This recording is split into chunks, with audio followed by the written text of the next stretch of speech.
चलो दोस्तों, welcome to money stocks. तो इस वीडियो के अंदर मल्टीपल स्टॉक्स के बारे में हम लोग बात करेंगे। तो चलिए सबसे पहले हम लोग बात करेंगे टाटा मोटर्स के बारे में।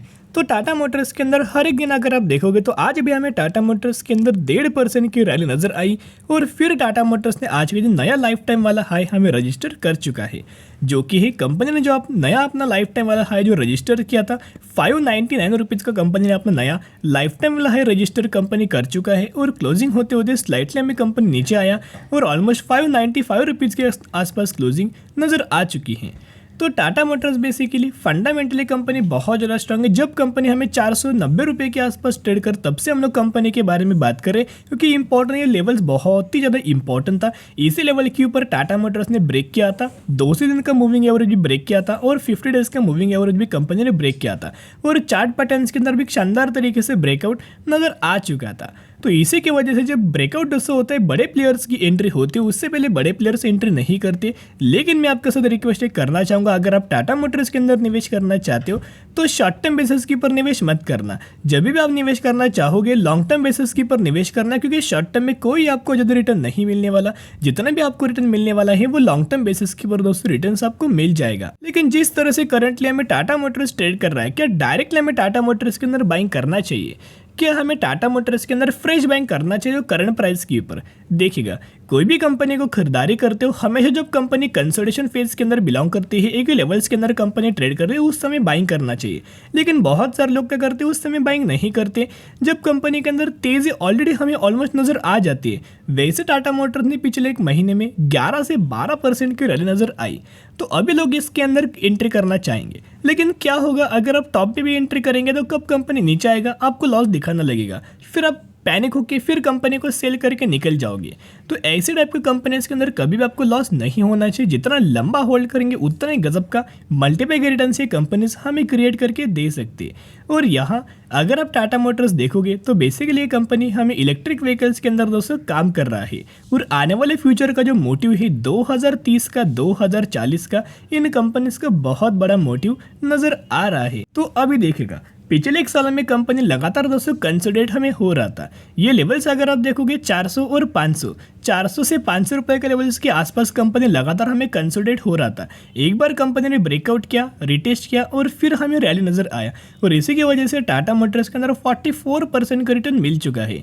जो भी लोग फ्रेश बाइंग करना चाहते हो, एक रिक्वेस्ट मैं आपके साथ करना चाहूँगा, हमेशा तेजी के पीछे भागना नहीं चाहिए। कंपनी को जितना तेजी आने दो, जब कंपनी के अंदर गिरावट नजर आए, जब कंपनी के अंदर आपको प्रॉफिट बुकिंग नजर आए, उस समय बाइंग करना। कभी ना कभी कंपनी के अंदर प्रॉफिट बुकिंग आएगा, कभी ना कभी कंपनी के अंदर स्लाइटली डिप्स आएगा, तो उस डिप्स के अंदर उठाने की कोशिश करना, डिप्स के अंदर खरीदारी करने की कोशिश करना। वैसे तेजी के पीछे भागना मत, हायर प्राइस के ऊपर कोई भी कंपनी को आप बाइंग कर लोगे। तो दोस्तों सबसे पहले वेट एंड वॉच करना और जब कंपनी डिप्स के अंदर आपको मिले, गिरावट के अंदर मिले, उस समय बाइंग करने की कोशिश करना। हर एक गिरावट के अंदर कुछ amount of shares Tata Motors के ऐड करके कंपनी को मिनिमम 5-10 साल के लिए होल्ड करके चल सकते हो। चलिए भी हम बात करेंगे इन्फोसिस के बारे में। तो इन्फोसिस का परफॉर्मेंस अगर आप देखोगे, बहुत बार दोस्तों हमने बात किया था जब कंपनी ऑलमोस्ट 1250 रुपये के आसपास हमें ट्रेड करता, तब से हम लोग कंपनी के बारे में बात कर रहे हैं। और आज के दिन इन्फोसिस के अंदर देखोगे या फिर दूसरी IT सेक्टर के कंपनीज के अंदर देखोगे, मैक्सिमम कंपनीज के अंदर जंप आया। विप्रो के अंदर भी 2% का जंप आया और इन्फोसिस के अंदर तो 3.5% की रैली नजर आई। अब ये रैली के पीछे वजह क्या है? देखिएगा, कोई भी ना कभी रैली आने वाली थी, कभी ना कभी तेजी आने वाली थी, लेकिन क्या एक्चुअल बेसिस के ऊपर रैली के पीछे क्या वजह है? 100% अपडेट्स हमें नजर आए हैं, तो उन अपडेट्स के बारे में भी हम लोग बात करेंगे। लेकिन यहाँ अगर आप क्लोजिंग देखोगे 1340 रुपये के आसपास कंपनी ने क्लोज किया हुआ है और कंपनी का अगर आप हाई देखोगे, जो करंट प्राइस के ऊपर कंपनी ट्रेड करे, वही कंपनी ने आज के दिन अपना हाई हमें रजिस्टर कर चुका है। यानी कि कंपनी के अंदर शानदार तरीके से तेजी नजर आ चुकी है। अभी एक बार कंपनी 1360 रुपये के लेवल्स अगर ब्रेक करे, जिस तरह से हमने टेक्निकल चार्ट एनालिसिस करते, उस टेक्निकल चार्ट एनालिसिस के अंदर 1360 रुपये का एक रेजिस्टेंस वाला जोन है। एक बार कंपनी 1360 रुपये के लेवल्स के ऊपर लगातार क्लोज करे तो डायरेक्टली आपको ये कंपनी 1650 रुपये के आसपास हमें कंपनीज के टारगेट्स आपको नजर आ सकते। तो चलिए सबसे पहले अपडेट्स के बारे में हम लोग बात कर लेते हैं। ICICI securities pick Infosys as top buy ahead of financial year Q1 2024 earnings and recommend sell on Tech Mahindra. तो अभी अगर आप देखोगे आईसीआईसीआई सिक्योरिटीज ने टॉप पिक्स के अंदर बाइंग रिकमेंडेशन दिया हुआ है इन्फोसिस के लिए, और इनका जो रीजन था वो बहुत ही शानदार तरीके से, जिस रीजन्स के बारे में दोस्तों हम लोग बात कर रहे हैं वो है Q1 का रिजल्ट।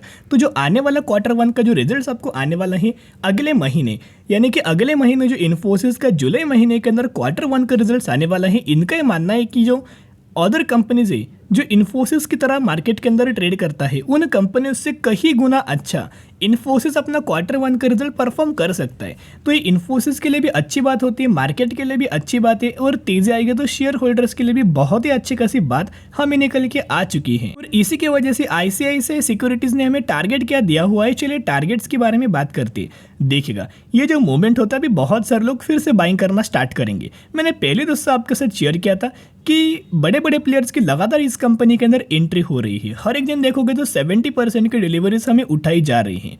म्यूचुअल फंड लगातार माल बेच नहीं रही है, म्यूचुअल फंड लगातार माल खरीद रही है, डीआईज लगातार माल खरीद रही है। तो इसका सिग्नल क्या समझे कि बड़े बड़े प्लेयर्स अगर एंट्री कर रहे हैं तो जरूर कोई ना कोई कंपनी के अंदर आने वाले समय के अंदर बड़ा धमाका होने वाला है। और आईटी सेक्टर के अंदर धमाका इन द सेंस क्या गुड इवेंट आ सकता है। इवेंट तो जहां Q1 का रिजल्ट आने वाला था, तो यही इवेंट को पकड़ के दोस्तों हम लोग बात कर रहे थे। तो जिसकी वजह से एक स्टेटमेंट हमें नजर आया है कि ये कंपनी दूसरी कंपनी से तो रिजल्ट हमें अच्छा परफॉर्म कर सकता है। अगर दूसरी कंपनी रिजल्ट स्लाइटली गिराएगी तो ये कंपनी फ्लैट परफॉर्म करती। इन द सेंस इन लोगों ने इसी तरह से बात किया था।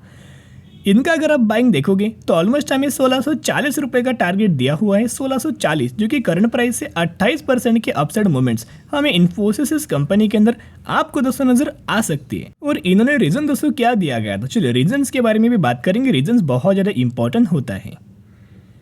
Superior digital capability focus on large cost optimization, digital transformation, integrated deals, and strong management execution to likely enable the company to grow higher than large cap IT peers in financial year 2025 and 6.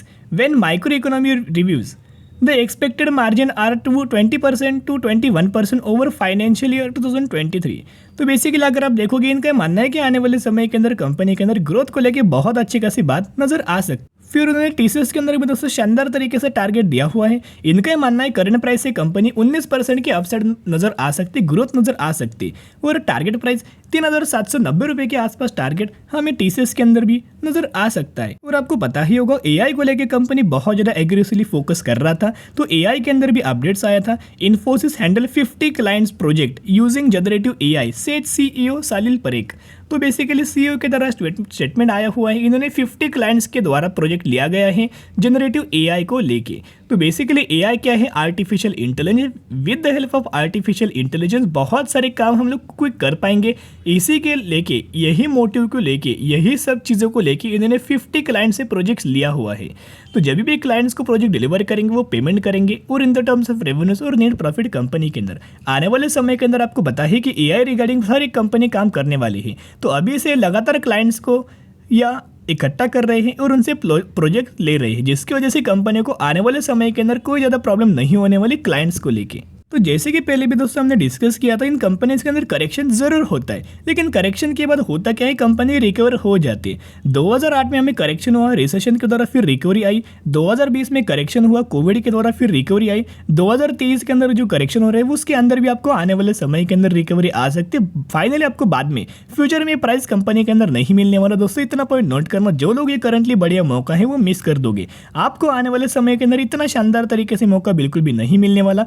1950 रुपए का company जल्दी आपको target achieve कर सकते हैं, और बाद में 2400 रुपए के भी टारगेट इन्फोसिस इस कंपनी के अंदर दिया हुआ है। तो बाय ऑन डी स्ट्रेटेजी अप्लाई करके फंडामेंटल स्ट्रॉन्ग कंपनी को लंबे समय के लिए होल्ड करना। तो चलिए अभी हम बात करेंगे मफिन ग्रीन फाइनेंस लिमिटेड के बारे में। ये वही कंपनी जिस कंपनी के अंदर 2:1 रेशियो का बोनस का बेनिफिट मिलने वाला है। अगर आपके पास 1 शेयर होंगे तो 1 के बदले 2 शेयर मिलेंगे, और अगर आपके पास 2 शेयर होंगे तो 2 के बदले 4 शेयर इसी कंपनी के अंदर मिलेंगे। कंपनी ने अभी तक 1450% का रिटर्न दिया है और कंसिस्टेंटली ग्रोथ थी। तो जरूर कंपनी के बारे में स्टडी करना, एनालिसिस करना, उसके बाद निवेश करने की कोशिश कर सकते हो।